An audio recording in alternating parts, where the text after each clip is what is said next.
প্রধান উপদেষ্টা প্রফেসর মোহাম্মদ ইউনূস মালয়েশিয়ার কোম্পানিগুলোকে বাংলাদেশে বিনিয়োগের আহ্বান জানিয়ে বলেছেন, অন্তর্বর্তীকালীন সরকার দেশকে ব্যবসা বান্ধব করতে বেশ কিছু পদক্ষেপ নিয়েছে।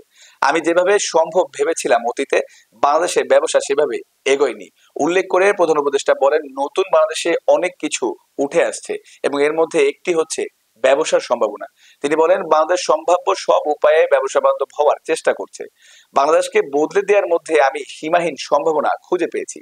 প্রফেসর ইউনূস কুয়ালালামপুরে বাংলাদেশ ও মালয়েশিয়ার মধ্যে বাণিজ্য ও বিনিয়োগের সুযোগ বিষয়ক এক বিজনেস ফোরামে বক্তৃতাকালে এসব কথা বলেন।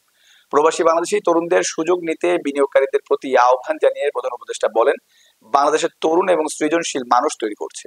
বিদেশে বসবাসরত তরুণ বাংলাদেশিদের কথা উল্লেখ করে প্রধান উপদেষ্টা বলেন, বাংলাদেশের জন্য কিছু করার আকাঙ্ক্ষা সবসময় তাদের মধ্যে থাকে। বিডা ও বেজার নির্বাহী চেয়ারম্যান চৌধুরী আশিক মাহমুদ বিন হারুন একটি উপস্থাপনার মাধ্যমে অনুষ্ঠানটি শুরু করে, যেখানে তিনি বিনিয়োগকারীদের জন্য প্রতিযোগিতামূলক সুবিধা এবং শুল্ক ও অশুল্ক বাধা অপসারণে অন্তর্বর্তীকালীন সরকারের প্রচেষ্টার কথা বর্ণনা করেন।